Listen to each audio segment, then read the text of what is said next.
Friends, comrades, thanks very much. I thought when I was preparing for this that maybe I could just talk off the top of my head because I've been round and round this roundabout for virtually the whole of my life since I was born. That's not really a joke, actually. And I thought, well, you know, I could do that, but then I remember that I tend to spread. So I have broken my usual rules, and I have written something down, and then when I wrote it all down, I just thought, haven't I been tweeting about this stuff? And that tweeting is a kind of new, compressed kind of philosophy meets poetry.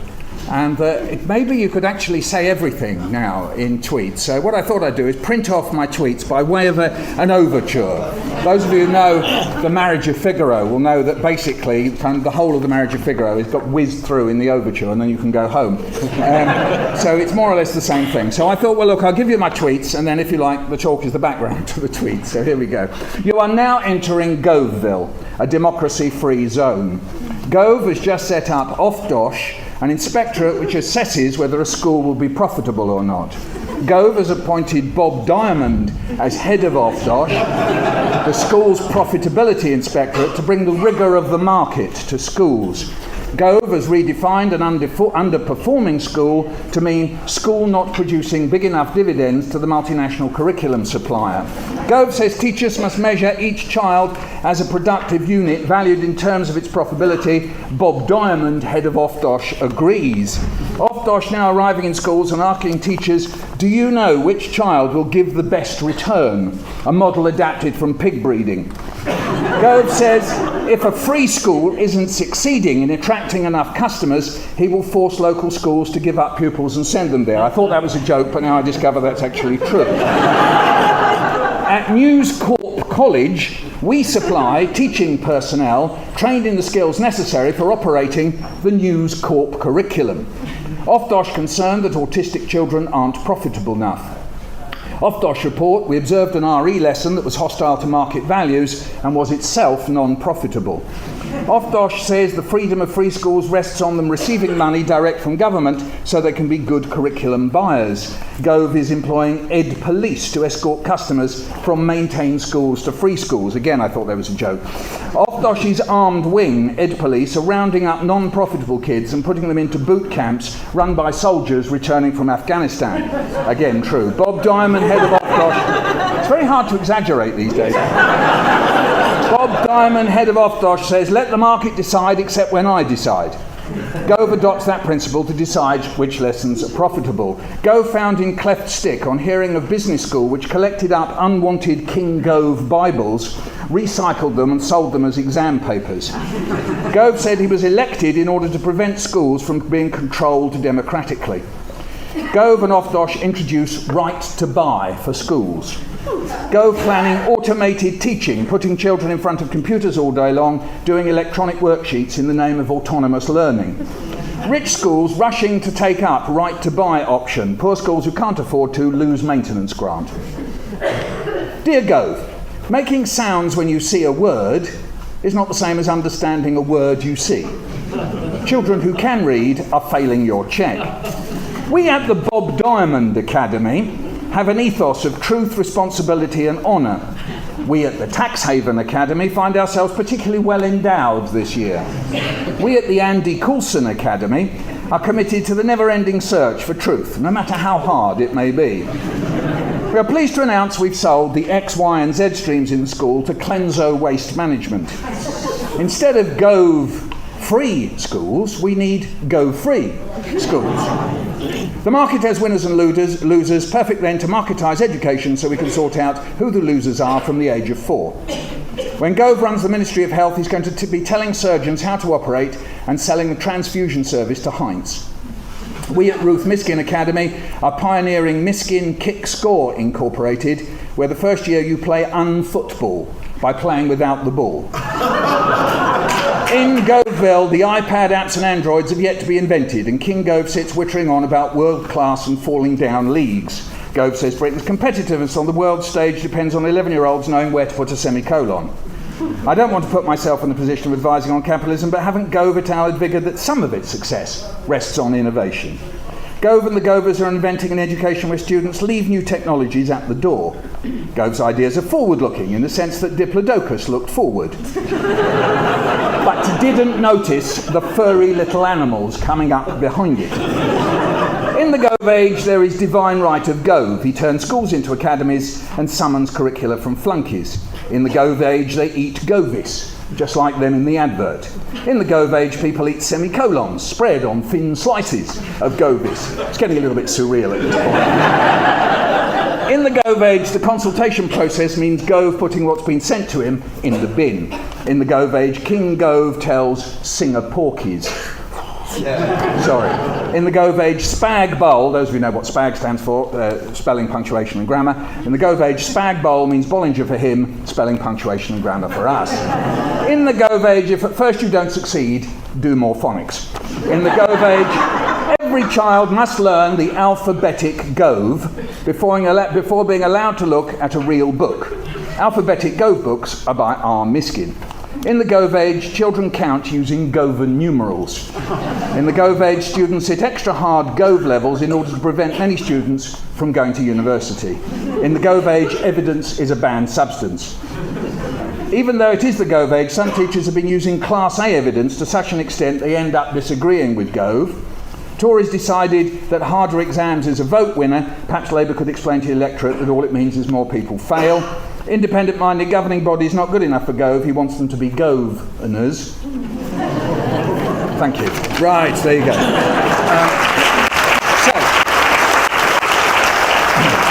Like I said, that pretty well says it all. I haven't really got anything else to say, but never mind, I'll somehow find a way. And I will also say that I'm guessing that there's some people here who aren't familiar with the ins and outs of the nature of capitalism, though I can see that 99% of you are, as I recognise you all from Marxism meetings for the last 30 years. But for those of you who don't, I thought that we'd have a little try and set education in its context. So my job today is trying to describe the nature of what is going on in education, what pattern or shape can we make of it, make out in terms of policy, and what are its intentions, and then how should we reply. So first, a bit of function. I know some of you are not mad keen on structural functionalism, but never mind, we'll do it. We live in a capitalist society. No matter how much we spend an hour a day in a classroom, no matter how much we might want this to be the case, we want to feel free of capitalism, but ultimately we can't be. Education takes part under capitalism, in capitalism, and for capitalism. It functions more or less for capitalism. It's never necessarily a perfect fit. It's more or less. And what does this mean? Well, we're always, as many of you will know, we're organised around the idea that the things we need and want are produced on the basis that the firms and businesses who do it must make a profit. Watching The Apprentice, we might be led to thinking that this profit is made by people working out new ways to sell things, by shouting louder, wearing funny clothes, or whatever. But in fact, profit is made by putting people's minds and bodies to work with tools, machines, and vehicles on stuff, materials. And this process produces goods and services which might be sold. What capitalists have to do is to collect that together as gross earnings, pay all the costs, materials, machines, and most importantly, the cost of paying for those minds and bodies, the workers, plus any rent and interest on loans. What's left, as we know, is profit. And under a capitalist system, this profit goes to the owners, the shareholders. No profits, no business. And easy to see that built into this is a clash between types of people, and that's why it's so important for education. The owners have to keep the costs down, meaning pay workers the very least possible amount of money that they can get away with, and the workers, depending on their confidence, will of course try to up their take-home pay. Whatever else people say about class and society that we hear, when it comes down to a matter of basic interests, this is how society divides. On the one side, those people making profits out of business, of producing goods and services, though it's not really them who's producing it, those people making profits out of renting places and gear, those people making profits out of lending money, these are the owners of capital. And on the other, the millions, those people who have no other means of earning a living other than selling their minds and bodies, and we must always remember it's both, at a price in a workplace. In short, labour, or a word I like, the workforce. This is the system that education in a capitalist society should be serving in their terms. But of course, many of us who resist this, either in principle, all right, we resist this either in principle or because of the effects on the curriculum, assessment, teaching and employment. That's why we resisted. So it may be in principle, or it may be at these different levels, at aspects of the curriculum, assessment, teaching, or employment. Now, more than any other time in recent years, the power in this system sits with the first group, the owners, and the workforce, the second group, are taking bigger and bigger hits all over the world. And when we look at education in society, we have to widen what we mean by workforce, of course, to include all those who would be in work if they could. They have no other means of earning a living, plus all those for whom it pans out for various reasons are too young, too old, too sick, too weak, or too preoccupied with unpaid work, caring, in other words, to work. They are all part of that workforce, that class. So education in the UK, let's remind ourselves, particularly for those of you who've come from other countries, compulsory full-time education runs from year 1 to year 11, from age 5 to 16. This is the minimum time allotted or allowed or required by capitalism in this country to produce the minimally trained people for its system. And if you think about me, I'm an old geezer, 1946. What year, I'd be interested whether you know, what year was that age, 16, raised from 15 to 16?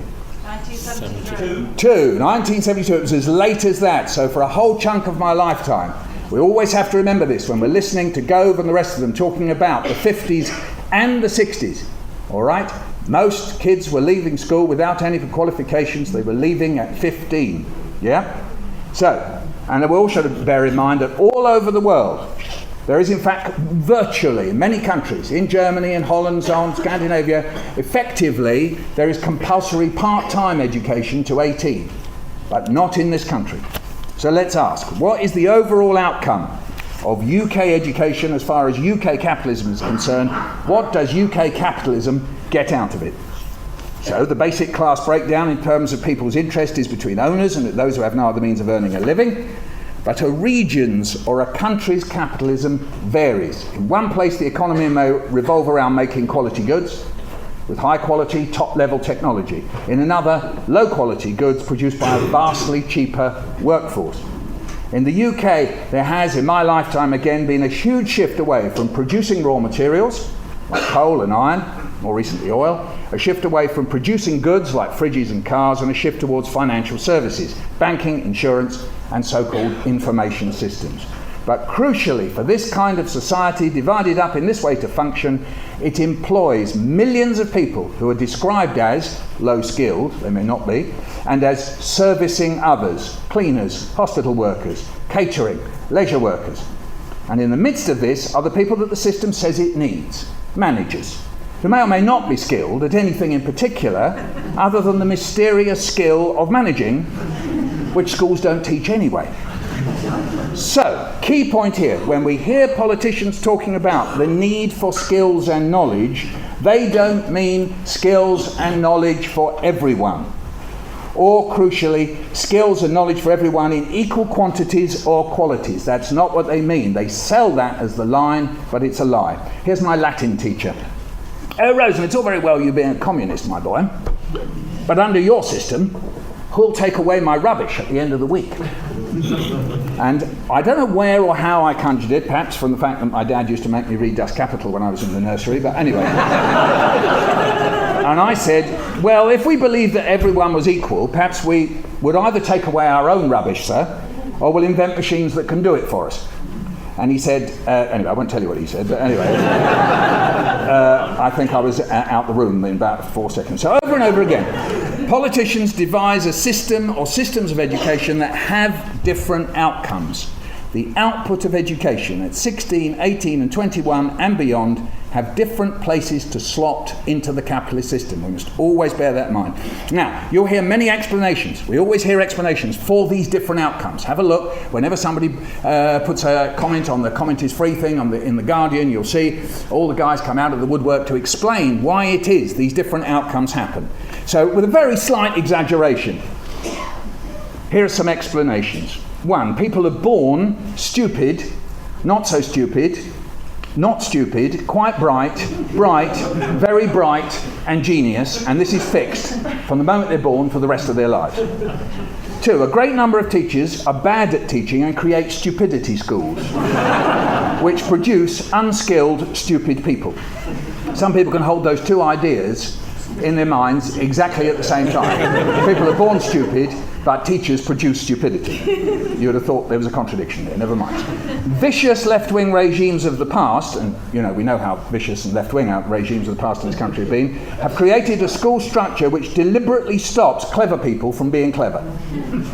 Vicious left-wing regimes of the past have created easy-peasy stupid exams which everyone can pass, and this prevents clever people from being clever. A massively powerful education establishment dominated by communists has hold of teacher training. Are they referring to my dad? I don't know. But anyway, has hold of teacher training, the inspectorate, in-service training, and this communist army acts as a brake on every idea that would enable clever children to be cleverer.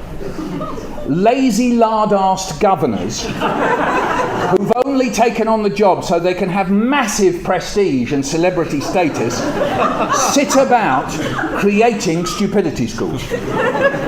Vicious Trotskyist trade unions have immense power, keeping all the thousands of bad teachers in work, fighting to save the stupidity schools and the easy-peasy exams so they can hang on to their massive incomes, huge pensions, and vast long holidays in Barbados.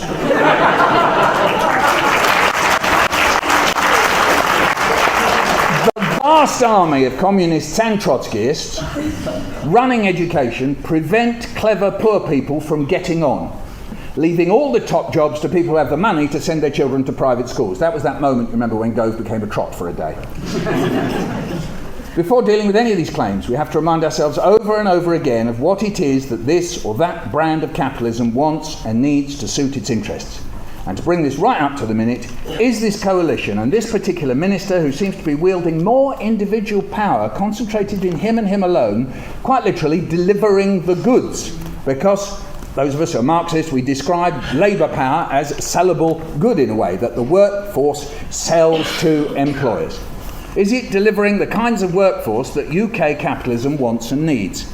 And here maybe we should have to digress. I've rather presented capitalism and capitalists as wanting the same thing at the same time. But of course, as I've said, a capitalist employing 5,000 cleaners, security staff and labourers is not the same, doesn't have the same viewpoint as a capitalist employing 5,000 people who can service people's accounts online, or a capitalist employing some people who are supposed to originate projects and come up with changes to systems, innovate work practices, new products, new machines, new systems, find out new stuff that the firm needs, new systems of checking how the firm is doing and so on. No matter what we think about it, it's a different kind of work.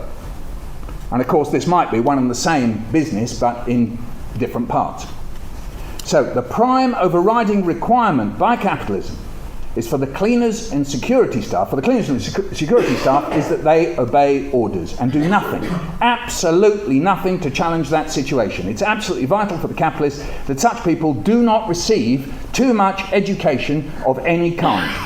At the other end of the scale of the workforce, originating ideas for projects, it's absolutely vital for the capitalists that within the limits of firms having to make profits, such people are inventive and cooperative, full of flexibility and awareness of the world, to work on their own, not receiving orders for periods of time. It may well be that such people are for some of the time self-employed or small employers themselves, selling in their services to the big boys. And this is what they call in education differentiation. That capitalism requires is what lies behind the whole apparatus of streaming, selection, segregation. But it is that selection that produces the differentiation. It isn't produced by the students and the learners. It's produced by the differentiation. Z-level streaming produces the failures that the system wants. And we must always remember that. At any given moment, or place in the history of capitalism, how that scale looks between no inventiveness at one end and maximum inventiveness at the other depends on what kind of capitalism there is and what it can afford. So, another illustration from my life. Until recently, I, as the child of educated people, have been told first by my parents, then by my teachers, then by politicians that 1, education is a good thing in itself. 2, the more you get, the better it is. 3, if it's there, if you want it, you can afford it. And quite clearly now, as a result of the policies of the last and this government, these apparently unchanging truths are no longer true. Yes, education may be good, but it's possible to have too much of it. Because they say too much of it is Mickey Mouse. Or it's not there if you want it, it's only there if you have money, or if you pass through a massive number of tests and exams stretching from the time you're 4 to the time you're 18 and you have money. Capitalism can no longer afford to educate everyone for as long as they want. Or even for as long as the system used to say you were capable of.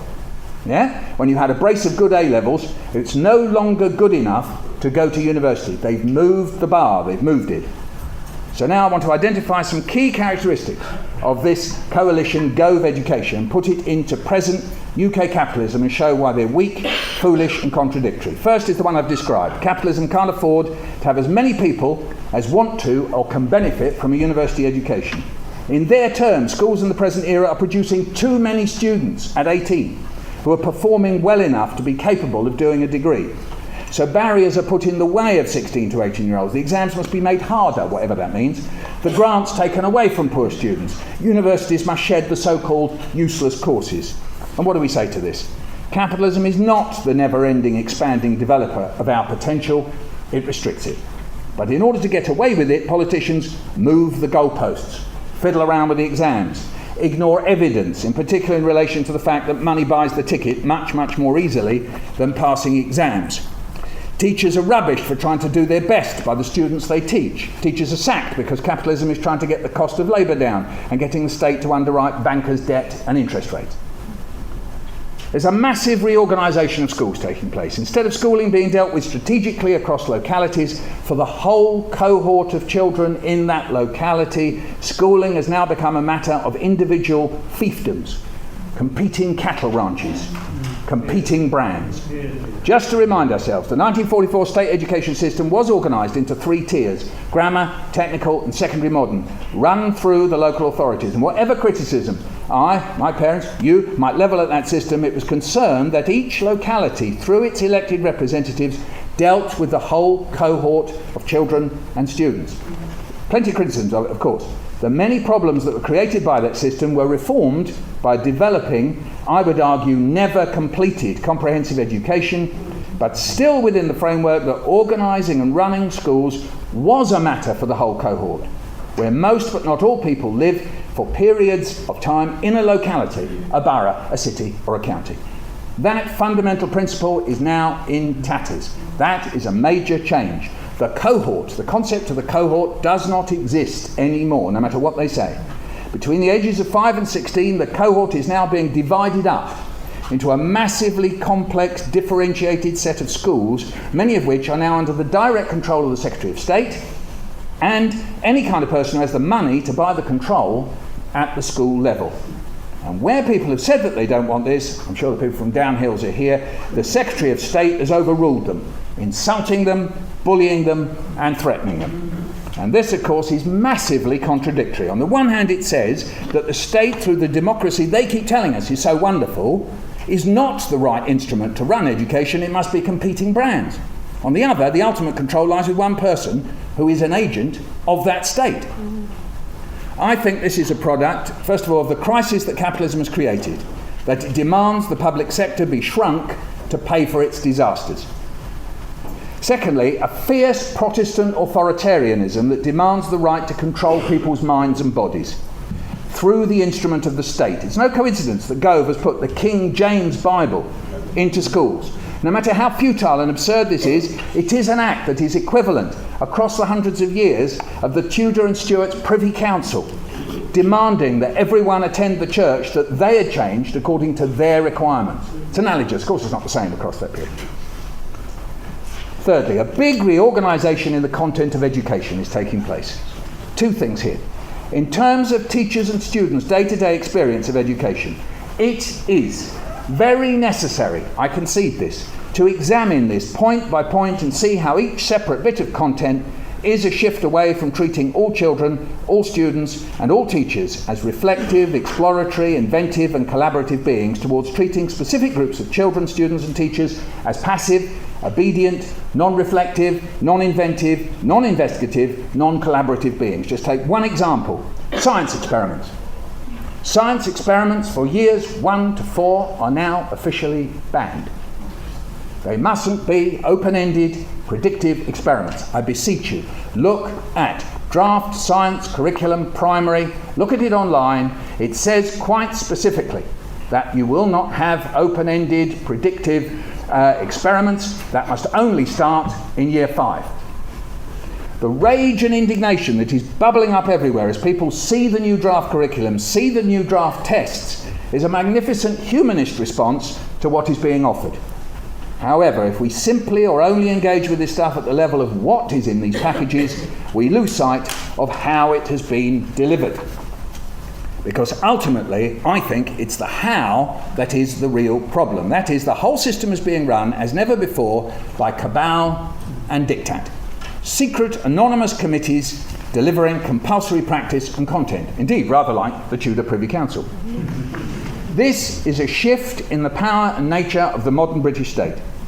Yes, private education, free schools, and to a certain extent the academies escape a good deal of this stuff.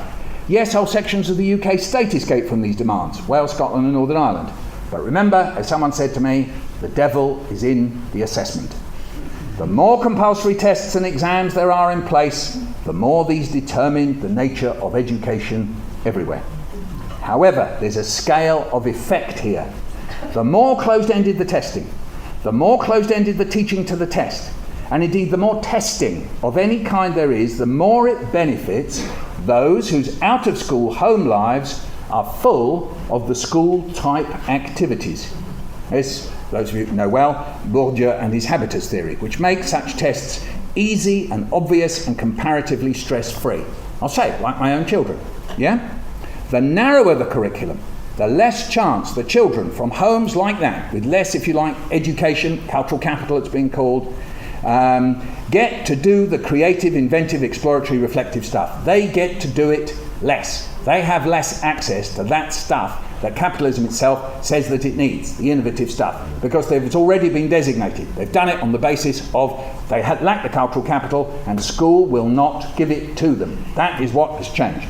So let's be clear, if anyone in power was seriously interested in what they say they're interested in, developing everyone's potential, they would be developing an education which was based on people bringing a diversity of experience into school. Encouraging the faculties that 0, 1, 2 and 3-year-old human beings display unprompted, and which show themselves time and time again as being the most powerful engines of learning. What are these? Investigation. This is what a 1-year-old will do. What a 1-day-old will do. Discovery. Reflection on discovery. Cooperative and collaborative learning with all ages of people. Watch a 6-month-year-old. Watch a 1-year-old. That's what they're doing. Inventiveness and invention every day. And play. The serious business of play, trial and error without fear of failure. This is not some sentimental tosh. This is the intellectual, emotional and cultural effort that human beings put in to become conscious, capable beings, and of producing social organisation, society, which in turn enables us to turn inventions into the things we need. A good deal of education is about stamping this out of sufficient numbers of people in order that they slot into capitalism at the required level. That's the underlying secret of all this testing. The let's make the testing harder and the enforced teaching to the testing.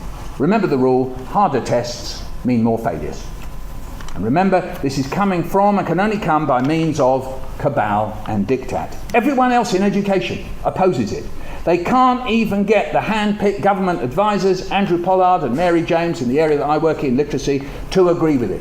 They were hand-picked and they can't get them to agree with it. Number 4, as never before, the criterion used to determine the worth of education is the positioning of the UK on international league tables. The purpose of this is to tell the narrative of decline. Terry Wrigley, sitting right here, has written about this brilliantly in this month's Socialist Review. The purpose of this is to tell the narrative of decline to engender a sense that the next generation, or even the most recent generation of school students, are making the UK a country of insufficient numbers of skilled people. Or indeed is already a country full of people who can't speak, can't write, can't calculate and who don't know anything. So let's be clear, they, not us, create a system whereby children and students are being streamed, selected, segregated, tested minute by minute. I'm a parent governor, I go into the governor's meeting, I cannot believe it. We have sheets and sheets of paper covered with figures. Every child is tested every week virtually, it seems, and measured, and then it's aggregated, and they go that this score is going and this score is going up, and this is a school that doesn't really fully believe in it. Imagine what happens with many of the schools that do believe in it. Every one of the children in Year 6, I've got the columns like that, and every child is positioned in relation to another, right? This is determining that vast numbers of pupils are deemed and doomed to fail. They're being separated into tables. I arrive at a school, the teacher says, "It's great to see you, Michael, we're doing poetry." Yeah, it's absolutely wonderful. The quicks in front of the whole class, the quicks are doing poems, the slows are doing rhyming words. I don't blame the teacher. I don't blame the teacher. The teacher is delivering the curriculum with the ideology that teacher has been given. Don't blame the teacher. They, not us, want to increase this rate of failure by creating more and harder tests, more selective schools. Look what they're doing in Kent. And they complain about apparent failures in levels of skills and knowledge, but the system produces the failures. Secondly, for international league table bullying to work, and this is the era we're in, it has to appear that the tables are transparently true, that there is a hierarchy of abilities and countries, that it is valid and it tells significant information, and there are no complicating problems about it. The tables are transparent. But this is absolutely and definitely not the case. Terry writes about it here, and he's referring, and indeed The Guardian did once, a wonderful editorial linking to John, the guy at the Institute of Education next door, showing that the different international tables, guess what, they produce different results. That's how bloody valid they are. Educational testing of all kinds is beset with many problems, the greatest of which are, apart from the narrowest, least significant testing, it's impossible to compare like with like. That's to say, there are always significant differences going on between when, where and how people are being tested, what other interventions and conditions are going on prior and during the test. It's also difficult to draw definite conclusions from narrow-based testing. I'd say impossible. In other words, about what kinds of teaching, what kinds of schooling are best. The more you test, the more you try to determine a certain kind of school and a certain kind of teaching. It is always the law of testing, is it will start determining the nature of the education, the nature of the kinds of schools.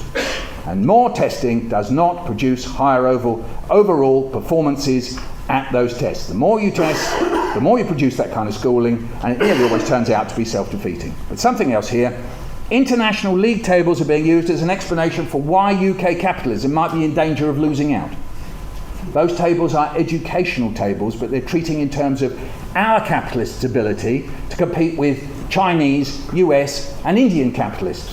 Or put another way, you, schools, teachers, governors, advisors, old Labour, new Labour, local authorities are being blamed for the pathetic performance of UK capitalism and are being lined up for blame in the next phase of world competition. This is complete lunacy. The ability or otherwise of schools to perform is by no means the only reason why this or that chunk of capital appears to function better than another.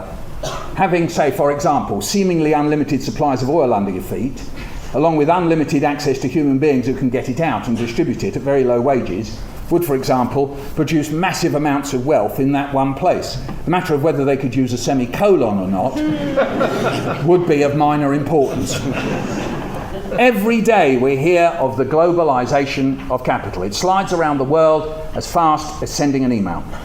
Who or what are we being asked to compete against?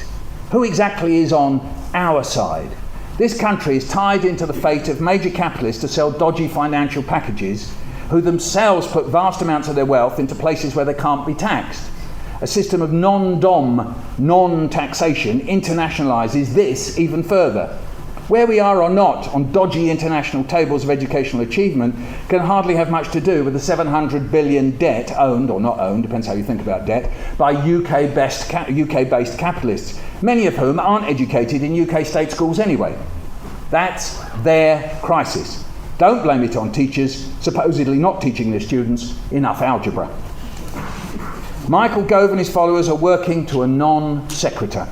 On the basis that the UK has fallen down the league tables, they're prescribing a set of measures which will supposedly push the UK up them. However, some of the countries which apparently beat the UK use fundamentally different methods of organising schools, running the curriculum and teaching.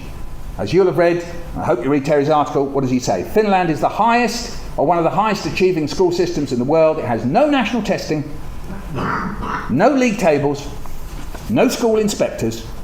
Children who fall behind receive intensive help to catch up. There's excellent library provision. Every pupil has a free midday meal. Teachers are highly qualified, and I'd add not rubbish by ministers who are themselves poorly qualified. They are given time to collaborate to improve teaching and learning, and are expected to develop new ideas on how to teach. The national curriculum is not a long and detailed list of content that teachers must cover and children must remember. Interesting, Terry says the teachers don't have to remember it. I like that. Even more interestingly, not only do Gove and pals ignore the Finland model, but lie about countries like Singapore, which at this very moment are calling in the expertise of people like David Price, the principal of Liverpool's Performing Arts College. What did he say? 3 weeks ago, this is David Price speaking, I was in Singapore, invited by the Ministry of Education to share the innovation of the educational projects I've led. While Gove's proposed reforms are set to follow Singapore's exam system, their aspirations have already moved on. Singapore's Minister of Education has given officials 18 months to rebuild the system so that it can produce students who can create, collaborate, think critically and compete globally, within terms of capitalism, in our unpredictable future. Among many other initiatives, they've instigated a pilot programme based on my work, and Price's specialism being re-engaging learners weary of the exam factory culture. Gove will say, Singapore. I attended a meeting at the House of Commons about boys and girls literacy and the rest of it, and the MP for Harlow said, he kept saying, but in Singapore. But in Singapore, they're working to a model of Singapore from 20 or 30 years ago. They can't even keep up, or they're either, I don't know, either they're lying or they're ignorant, one or the other. Both, thank you, I think for this reason, if for no other, the Gove empire will collapse under its own idiocies. However, before we get too triumphalist about it, let's remember what one chunk of capitalism is doing with education. Okay, please take a note. Please look at David Lee's article in The Guardian of the 27th of February. Put in David Lee, Gove, Murdoch. Please look at this article. I don't think I've got time to quote from much of it. But basically, Lee has forensically discovered how Gove worked with Murdoch and a guy called Joel Klein. Murdoch took over a company called Wireless Generation, a US educational technology firm. He took it over for $360 million, gave it to Klein to run. And Murdoch's vision was that he would digitize the world's so far unexploited classrooms. He told investors, we see a 500 billion sector in the US alone that is waiting desperately to be transformed by big breakthroughs. Please read that article. What does it show? It shows that if we're just talking about academies, we only understand half the story. The other half is that academies, which are being run by people who are either capitalists or highly congenial to capitalist ideas, the so-called business or market philosophy or narrative or culture or whatever it is they talk about, the idea is that they will buy in the whole curriculum. And to a certain extent, it doesn't matter whether we're talking about Gove or whether we're talking about Murdoch. Let's depersonalise it. It could be Gibb. It could be the next person who's going to take over education. It doesn't have to be Murdoch. It can be Pearson. Go to the Pearson website. They are piloting 5 academies with a way to take over the whole curriculum. We are talking about selling schools to capitalists paid for out of our council tax and income tax. We're handing over wadges of profit to these companies, and the total control of education leaves any kind of democratic or professional or a mixture control. That is what the agenda is. If you like, whether it was all worked out when the academy stuff was set up, whether it's occurred to Gove along the way, look at the David Lee article and see whether you follow the kind of Medici-like collaboration between Gove and Murdoch and all the meetings and so on that he's had. But at the end of the day, it doesn't matter about the individuals concerned. That is what the Tories have got on the agenda. All right? Now, they're not going to be able to succeed easily or perfectly with that sort of thing because they're Tories themselves who are opposed to that sort of thing. So Gove is trying a gamble. And the gamble is that he's risking alienating many of his natural allies. If you attack school governors in the way Gove has this week, you attack tens of thousands of Tories for being time-serving, useless sods. If you eliminate experimental science from years 1 to 4 in schools, you attack the ideas of thousands of teachers, scientists, parents and children. If you introduce deeply problematic tests in grammar and punctuation for 10 and 11-year-olds, you make life extremely difficult for thousands of teachers, children and parents, many of whom might well be allies for the Tories. If you eliminate the multimedia world from the classroom, even as he's trying to bring it in through the private sector, as implied by the draft curriculum and test, again, you risk alienating your allies. So that's the risk. Last time this happened was in 1944 with the 11 plus, because in the end it imploded.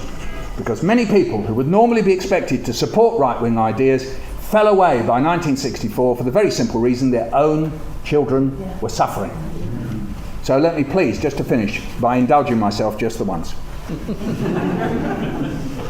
Gove attacked teaching union leaders who opposed the extra work involved in getting every child to read fluently at 6.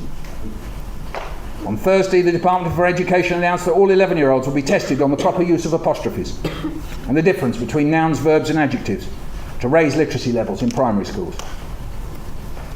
The test for 6-year-olds, this phonics screening check, does not tell whether children are reading fluently at 6. It is a lie. The teaching to that test will not ensure that they will. It's a test in the ability to decode, to sound out in an appropriate way what letters and combination of letters should sound like in words or invented words. Reading fluently means reading words in strings, with cohesion, in phrases, sentences, paragraphs and chapters. It means reading for meaning and understanding, not decoding simple words one under the other as in the test. So Gove here is either being mischievous, or he's lying, again, or he's ignorant. And then when it comes to testing 11-year-olds on the proper use of apostrophes, please excuse me, open a map of London, you'll see no one can decide. Place names, school names, saints' names, church names, do they have apostrophes? The system itself is irregular anyway. We tell children that apostrophes are to do with possession, Michael's speech, but when you say his speech or its bark, no apostrophe. We say whose speech, no apostrophe, and we say it was Michael's with an apostrophe, but we say whose speech, his or yours, no apostrophe. But even more importantly, why not? There is no reason. There is no rational reason, because it is irregular. It was invented by printers, all that stuff. And we tell children that apostrophes replace missing letters. But most of the time it's not a replacement. It's just a matter of how you choose to represent one way and we speak. Isn't, doesn't. But it's not regular. One apostrophe is seen as replacing one letter in doesn't, but several in I'd. This is very difficult for 9, 10 and 11-year-olds. It is lies to say you can just teach them this. It's a level of abstraction that it's extremely difficult. And then just to finish, differences between nouns, verbs and adjectives. Just try it. Just go, put in compound nouns into Google. Just treat yourself. Football pitch. 2 nouns, an adjective and a noun. The linguists can't make up their minds. Sorry, it's no problem, because that's the nature of linguistics. You make up, not make up's unfair, but you construct an argument and you try to make it regular to fit the argument. The only problem is there's thousands of linguists in the world who keep doing it differently. I wrote up on tweet. You may remember that, or maybe not, but Roy Hodgson at the end of not winning that last match, he said it wasn't to be. And I asked linguists to explain that structure. You know what they came back with? Final analysis. It's a construction. I jest not. That is the way we speak, with fundamentally difficult ways. And to try and pretend to 10 and 11-year-olds that it's simple, all right? Monthly ticket. Adjective noun? Apparently not. That's what's called a compound noun, according to some people. Please yourself, yeah? Swimming pool. Swimming. Adjective, pool, noun. Or is swimming a verb? Is it verbish?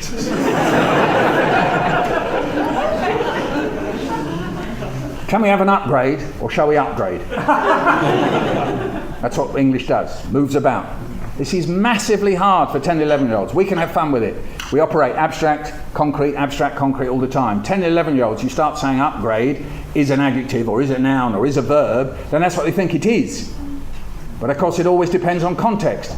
Look at the test. Just scare yourself. The SPAG test. The SPAG bowl test. Have a look at it. Right? It's language decontextualized into single words, single phrases, punctuated in the most absurd ways just so that it can fit the test and the rest of it, and asking kids to bung in punctuation for abstract reasons, even to punctuate with a semicolon in a way that, went out of fashion 30 years ago. It's that scary. Okay, I better stop. My last bit was to say what I'm in favour of in education instead of lambasting all this, but I better shut up and put that in my winding up, because I know all you guys are all desperate to say something. So thank you very much.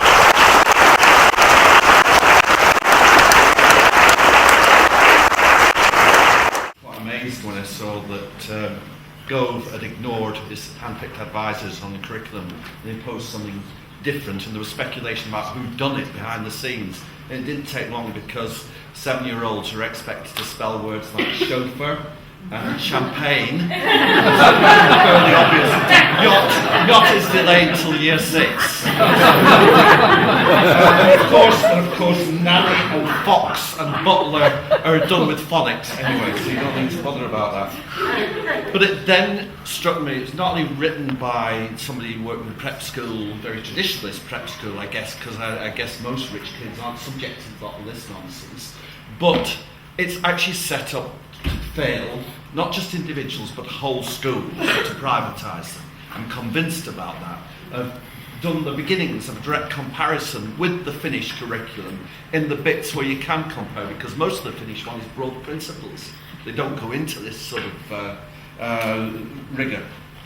There's one thing, as you'll see in the article, there's one thing where I actually agree with Gove. And ironically, it is on the basis of the PISA test, which I think does show one thing. It's the quality of thinking. It's the quality of using literacy in texts and science and maths to actually solve problems. And the ability of English kids to do that has actually sunk very significantly from 2000 to 2009. And these are the kids who've been subject throughout their school career to the literacy hour, to government-regulated, cram them with science facts to pass their tests. And all that Gove is doing is making things worse. If you set up a test about can you use a comma and semicolon and distinguish a preposition from a conjunction and all the rest of it at age 11, kids will spend 2 years doing, well, you talked about on football, they'll do reading and they'll do writing for the last 2 years of school. Well, it's a question really. What does Michael Rosen think about the closing of libraries, and what does he think about the increasing of student fees? I lost my parents when I was 6. My grandfather brought me up till he died when I was 16, but everybody got their fees paid. I got £368 a year for the fees. I spent my time in libraries, and by the age of 24 I was a full-time practicing barrister, and I've been able to support my son through university, pay all his fees and never get a penny off the government. It's just shocking that this is turning around on students and that they've now got massive £9,000 fees. Sorry, no. I'm a teacher in a sixth form college, so I get to deal with students who come out at the other end of the system, and it's very, very obvious that this is a process that has been happening over a period of time. I understand the short, but I'm of the opinion that this has been a process across parties that's shifted the whole of education. My partner works at the other end of the system as a nursery teacher, where they are absolutely fighting with their might to keep this out of the curriculum at nursery level. And it's been an absolute joy to watch our son go through the nursery, where he's been able to develop and do all the things that Mike was talking about, that our kids should be doing, finding their own way through the system, being able to play and lead their own learning. As parents, though, I had the biggest fright of my life, and I considered that I'm reasonably well up on these things.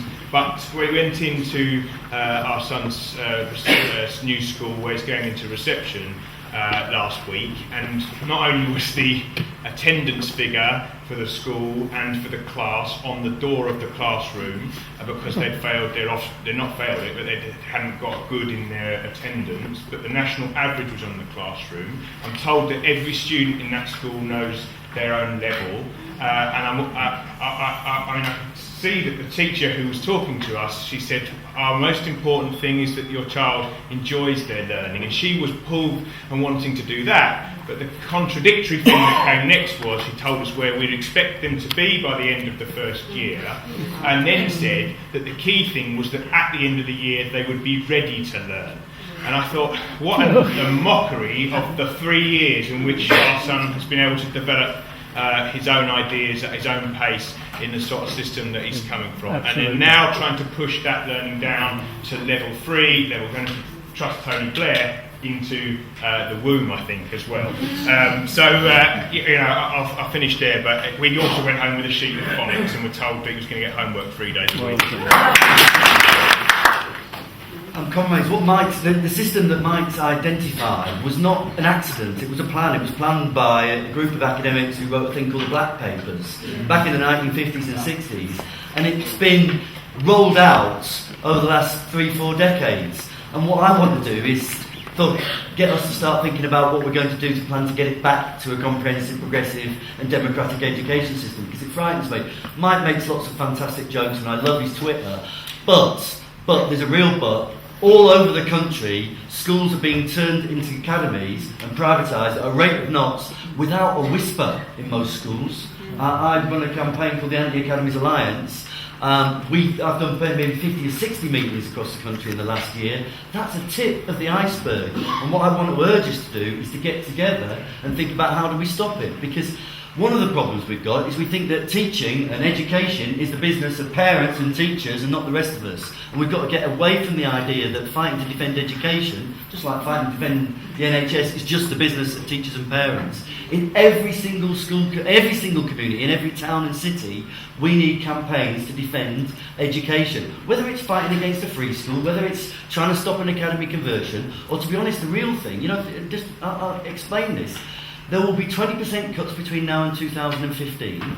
In primary education, we are, this is according to The Spectator, 500,000 primary school places short between now and 2015. They're supposed to build 400 new schools every year. So there are going to be huge crises because of the austerity, because of the population boom at primary. There are going to be fights all over the place. We have to put ourselves at the centre of those fights. I'll just say one last thing about, we are trying to set up a national campaign for education that will bring all the divergent campaigns together. This is a hard job, but meanwhile, whatever we've got, you've got to get into your local community and start raising the argument about education. There is a wide alliance. Governors, parents, councillors, even Tory MPs, as Mike said, are against this nonsense, but we've got to organise. We've got to become the central organising force around this, because no one else is doing it.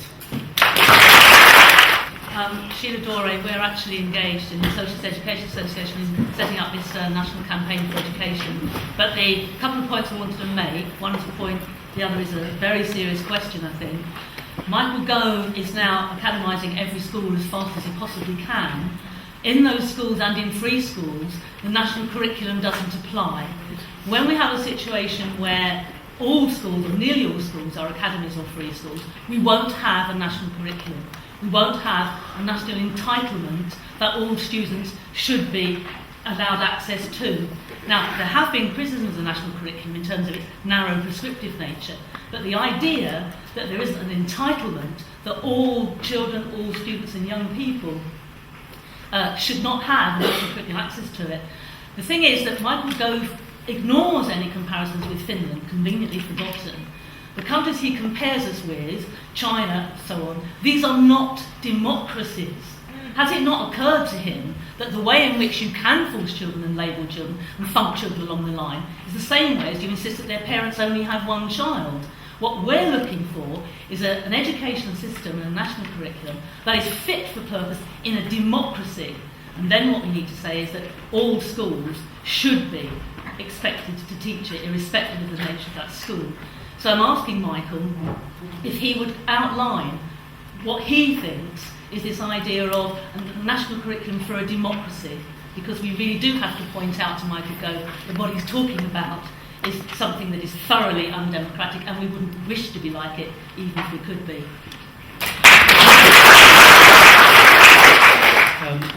Obviously, a lot of people here are probably involved in education or aware of education, read the education press. You've probably heard of Mossbourne Academy in Hackney. And as teachers, we're all told, those of you who are teachers will be told there's no excuse for failure in the inner city, because look at Mossbourne Academy, they're getting 80% A to C's for a secondary school, so you can all do it.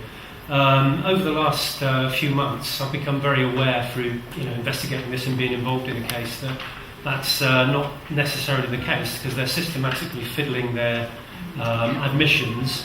They've got an inner zone and an outer zone, and where you come if you're in between those two is probably more like the twilight zone, because they use these two different zones so that they can go and select pretty much who they want. They go by the A, B, C and D banding of ability, but they can pretty much pick higher ability pupils from outside their normal what would be considered a normal catchment area within about a kilometre. So they pick a lot of higher ability kids from outside the immediate area. They also systematically deny entry to pupils with special needs statements. So there's a case going through which we'll keep an eye on it on Monday 16th of July, where Mossbourne will be in the Special Needs Tribunal in London trying to deny entry to 8 pupils with special needs statements. Now those pupils are supposed to get automatic entry to the first school they choose, but the get-out clause that's been given to them by the last Labour government and this government is that their attendance will be contrary to the efficient education of the other pupils. So that's a phrase, and until I got involved in this I was unaware that existed, but that's a phrase that schools up and down the country use now. So when they say Mossbourne shows that anyone can do it, that they're lying. It's actually a complete fiddle of the figures, it's a fiddle of the admissions, and that needs exposing. I'm sure that the left press and hopefully the TES will be exposing that over the next few weeks. And the weeding out at the end of year 7. Yeah. My name is Dave Griffiths, and I teach in Harringay in North London. Now, Michael mentioned Downhills School. I'm not aware that actually anyone from Downhills is here tonight, but there's a school up the road from me, and they're part of my association. But also my school is one of the 3 other primaries in Harringay that, along with Downhills, are being forced to become academies. First of all, is that when the Tories have talked about a big society, you have to realise that in actual fact, both at Downhills and at my school, something like 98% of parents voted against the schools becoming forced to become academies, which is totally ignored. So there is no democracy in the situation.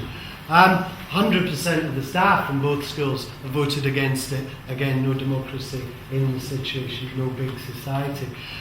The other point I'd like to make is the role of, Michael mentioned it briefly, is the role of Ofsted in this. Both our schools, or all 3 or 4 of our schools, have been forced after failing Ofsteds. Harringay, up to recently, had no schools that were in a category, or 1 or 2. Now it has something like 8 or 9. Now, Ofsted, in the new framework, deliberately going around forcing schools and then saying they had to become academies. Now, the Downhills have taken 2 days of strike action, brilliant campaign against academies, have really fought. My school, we're going to be on strike, kind of end of the day, next Thursday, against being forced into the academy. But this is where we are, but we're still fighting this agenda, primary school or secondary school by secondary school. That's why we urgently need to unite that, have a national campaign for education, and actually take it into every home and every community in the country. Just my experience of 2 academies, and one was established in Preston a number of years ago, and we got in Fulwood in Preston. And if you look at the incestuous relationship between politicians, the press, the media, etc. It's actually Charles Dunstan, who owns Carphone Warehouse, who now owns that school, and on the board of governors is Rebecca Brooks. She hasn't been to any meetings recently, but she's been seen. But I think what we saw is we were involved in the Anti-Academies Alliance in trying to prevent the establishment of an academy, but we saw the impact on teachers, we saw the impact on the change in sort of nature and culture of the school. And when we went to meetings to protest against this establishment academy, when we stood up at a general consultation meeting, we were actually marched out by the deputy head teachers and taken to the head teacher's office. And told we couldn't disrupt a meeting in such a way. And there's a really worrying aspect of the establishment of this in the academy, and I eventually pulled our daughter out because it was just a shambles. Teachers were leaving, put on different contracts, they brought in a public school headmaster, my daughter has dyslexia, she was being abandoned, many reasons brought her out. But a friend of hers, who comes from a very deprived background, family with lots of social problems,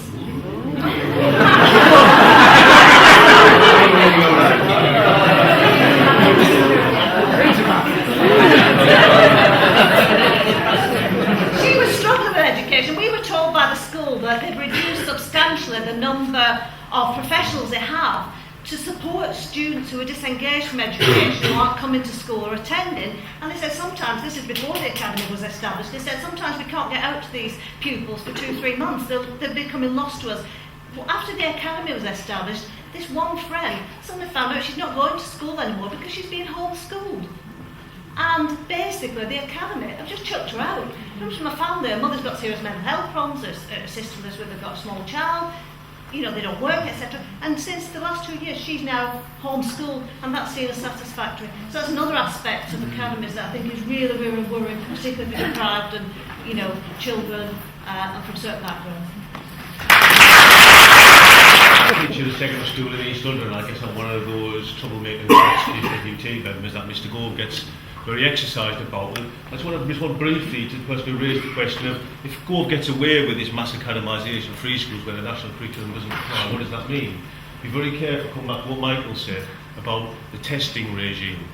Because what Gove wants is in all these schools, you will have the privatisation of the curriculum, so some of his mates, Murdoch, Pearson, etc., will supply the curriculum, write the exams, and that becomes what you have to then teach in the same way that the phonics test determines what happens in the classroom. It's not about freeing things up, it's using the false ideology of freedom and the market to actually create a dictatorial system where it's Pearson, Murdoch and Gove who decide what you teach our kids in the classroom. It's an increased centralisation under the false promise of the market. A very quick point, I don't know, was it Alistair, I think, said we have to, with education, there's a danger always, it becomes a debate, teachers, parents and so on, people with kids.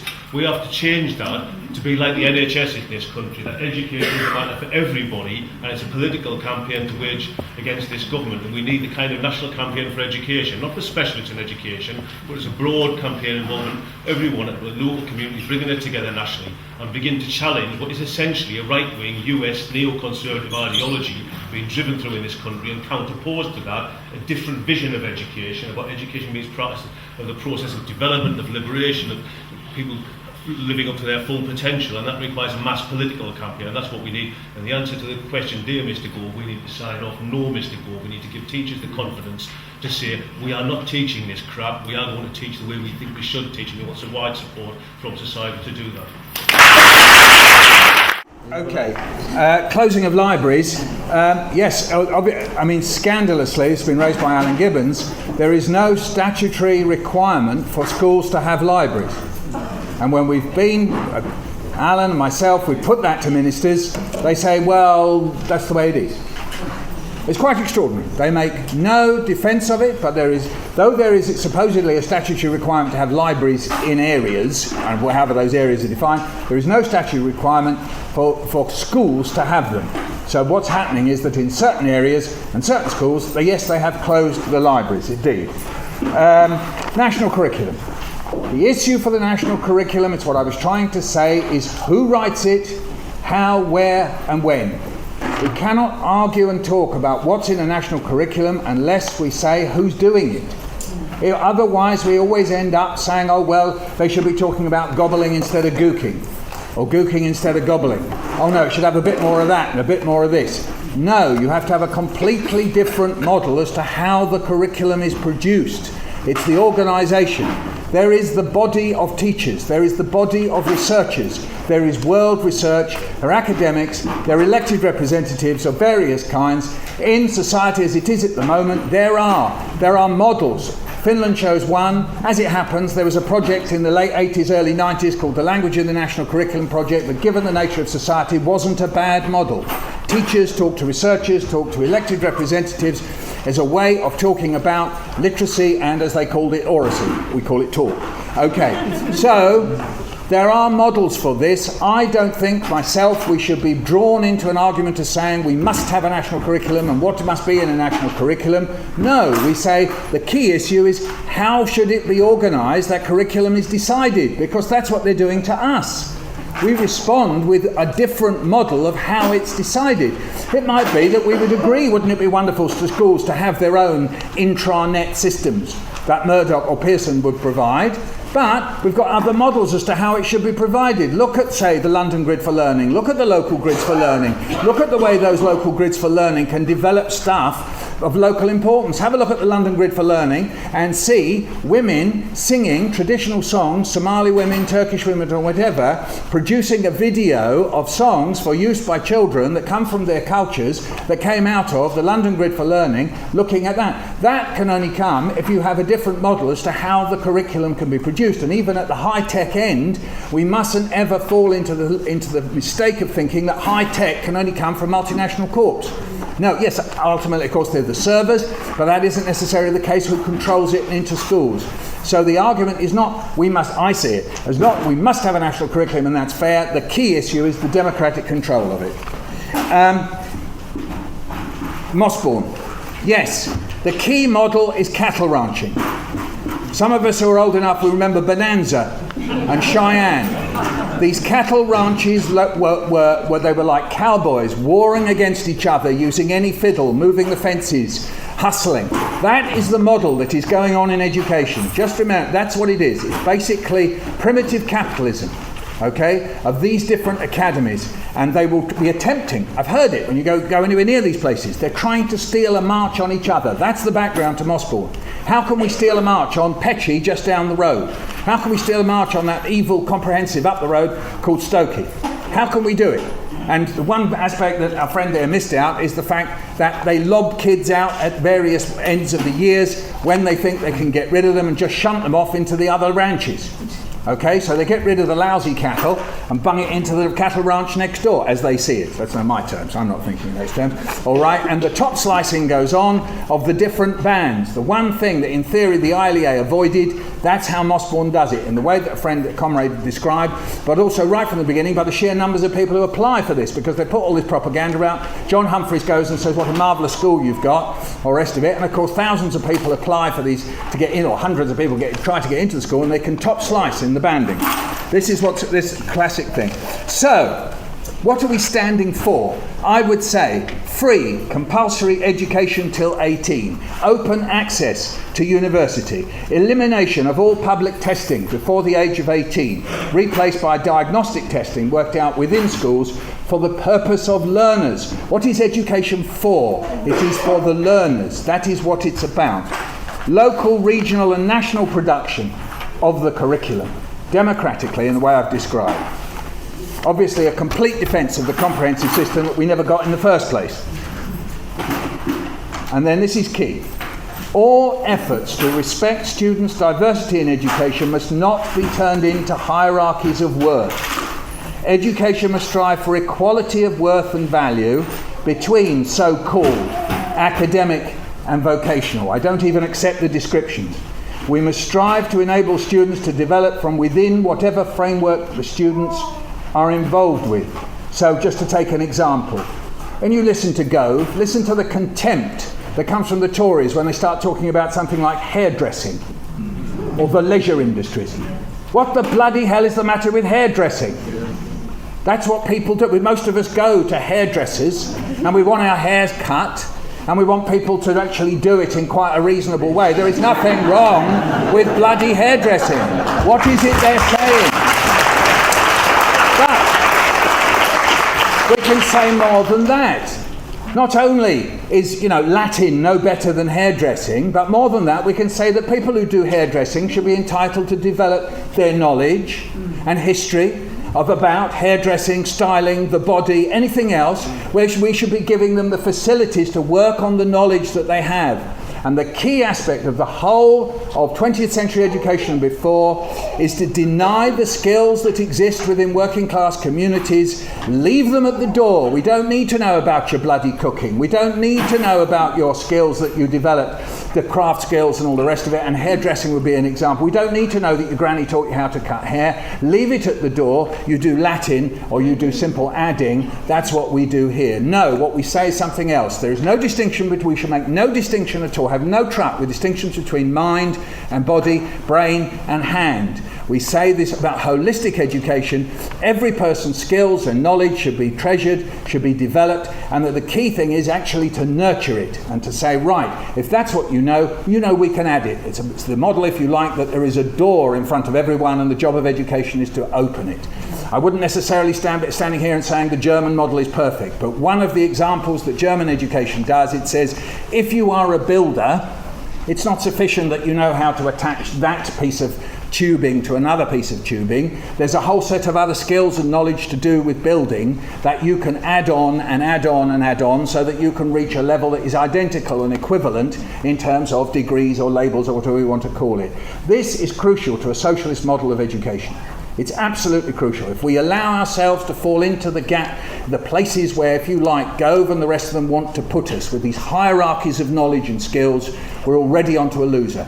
We must do precisely the opposite. And the key thing about learning, right? Learning takes place to learners in different ways, at different times, at different speeds. The whole model of education they offer us is a Ford production line model. It's Taylorian. That is to say that you start with the raw material of the child, you stick on a bumper there, you stick on a handle there, and something comes out at the end. Human beings are not chunks of metal. You do not add bits and produce something at the end that is somehow the sum of those things. No, learning goes on in circular ways. It goes to and fro. You have to have a 3 or 4 dimensional model of learning. It goes to and fro and zigzags. It goes on at different speeds at different times. We must resist all attempts to control and prevent this, right? Because that's what they have to do. They have to actually prevent children and students from learning in that way, because that's what we do. I won't use the word naturally, but unprompted, all right? They have to, and how do they prevent it? Through the application of rigid, age-related national testing. That's how they do it. So for education to thrive, we need to have investigation and discovery about the nature of learning. How rarely do we ever hear one of these people and the vast chunks of documents they hurl at teachers, how often do they talk about learning? It's as if there is just learning. There is rote learning, which is intrinsically good. There's instruction, which is intrinsically good. And then there are various tiny little comments here and there. At the heart of education should be an investigation and discovery about what is learning.